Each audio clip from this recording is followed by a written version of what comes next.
शेतकरी मित्रांनो नमस्कार. मी ॲग्रिकॉस पांडुरंग अंकुशराव तावरे पुन्हा एकदा स्वागत करतो तुमचं आपल्या कृषी वेध चॅनलच्या नव्या शेतीविषयक व्हिडिओमध्ये. मित्रांनो, आता हे जे काही पुढं 18 पासून पुढं जे काही खराब वातावरण हे सांगितलेलं आहे, तर मित्रांनो या वातावरणामध्ये वादळी वारे, गारा, पाऊस, तर मित्रांनो या वातावरणामुळे आपल्या डाळिंब बागेवरती जीवाणूजन्य रोग व बुरशीजन्य रोग या रोगांचा प्रादुर्भाव आपल्या पिकावर होऊ नये, तर त्याच्यासाठी आपण काय काळजी घेतली पाहिजे किंवा कोणते फवारणी नियोजन हे केलं पाहिजे किंवा कोणते असे बेस्ट कॉम्बिनेशन आहे त्यांचा वापर हे केला पाहिजे, जेणेकरून आपल्या पिकावरती बुरशीजन्य रोग व जीवाणूजन्य रोगांचा प्रादुर्भाव हा होणार नाही व आपला मार व्यवस्थित राहील. तर सविस्तर माहिती या व्हिडिओमध्ये बघणार आहोत, त्याच्यामुळे व्हिडिओ स्किप न करता शेवटपर्यंत बघा. व तुम्ही जर आतापर्यंत आपल्या चॅनलला सबस्क्राईब केलं नसेल तर प्लीज चॅनलला सबस्क्राईब करायला अजिबात विसरू नका.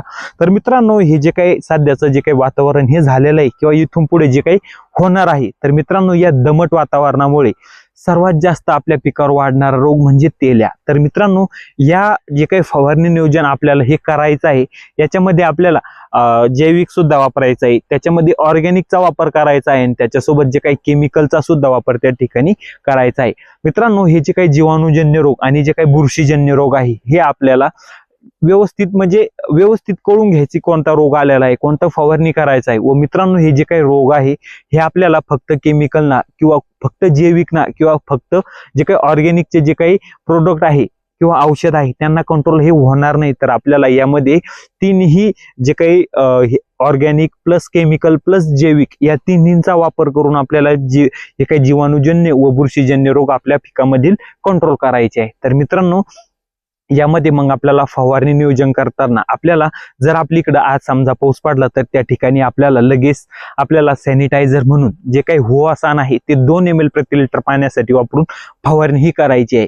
व मित्रांनो, हे जे काही वातावरण जर सलग जर आपल्या इकडं 6 ते 7 दिवस जर राहिलं तर आपल्याला दिवसाआड त्या ठिकाणी फवारणी नियोजन हे करायचं आहे. मग मित्रांनो, त्यामध्ये फवारणी नियोजन करताना आपल्याला सुरुवातीला सॅनिटायझर म्हणून होवासानचा 2 ml प्रति लिटर पाण्यासाठी वापर करायचा आहे. त्याच्यानंतर 1 दिवसाआड आपल्याला जे काही डिकोर आहे ते 3 ग्राम प्रति लिटर आणि त्याच्यासोबत जे काही Z78 आहे ते 2 ग्राम प्रति लिटर पाण्यासाठी वापरायचं आहे. त्याच्यानंतर 1 दिवस आड आपल्याला सोडून जे काही मेटो आहे तो 3 ग्राम प्रति लिटर पाण्यासाठी वापरायचा आहे आणि त्याच्यासोबत परत जे काही Z78 आहे हे सुद्धा 2 ग्राम प्रति लिटर पाण्यासाठी वापरायचं आहे. तर मित्रांनो, त्याच्यानंतर 1 दिवस सोडून आपल्याला जे काही M45 आहे ते 2 ग्राम प्रति लिटर, 1 दिवस सोडून पुन्हा अँट्राकॉल 2 ग्राम प्रति लिटर, त्याच्यानंतर 1 दिवस सोडून जे काही कॅपटॉप आहे ते 3 ग्राम प्रति लिटर, त्याच्यानंतर 1 दिवस सोडून जे काही कुमानियल आहे हे आपल्याला 3 ml प्रति लिटर पाण्यासाठी वापरून फवारणी ही करायची आहे. व मित्रांनो, त्याच्यानंतर आपल्याला ह्या जे काही फवारणी आहे हे जे काही क्रम सांगितला या फवारणीचा, त्याच्यामध्ये आपल्याला 1 दिवस सोडून आपल्याला जे काही सोडोमोनास प्लस बॅसिलस प्रति लिटर 5 ml प्रति लिटर पाण्यासाठी वापरून यांची फवारणी जे काही मध्ये हे करायची आहे. तर मित्रांनो, हे जे काही फवारणी नियोजन आहे यामध्ये आपल्याला केमिकल सुद्धा आहे, ऑर्गॅनिकचे पण प्रोडक्ट आहे, मग त्याच्यामध्ये बायोलॉजिकल म्हणजे जैविक सुद्धा ऍड केलेलं आहे. तर मित्रांनो, हे तिन्हींचं जर एकत्रीकरण आपण जर व्यवस्थित केलं आणि व्यवस्थित जर फवारणी नियोजन जर केलं तर ह्या वातावरणापासून आपल्याला आपल्या डाळिंब बागाला 100% त्या ठिकाणी वाचवता हे येणार आहे. तर मित्रांनो, व्हिडिओ आवडला असेल तर व्हिडिओला लाईक करा.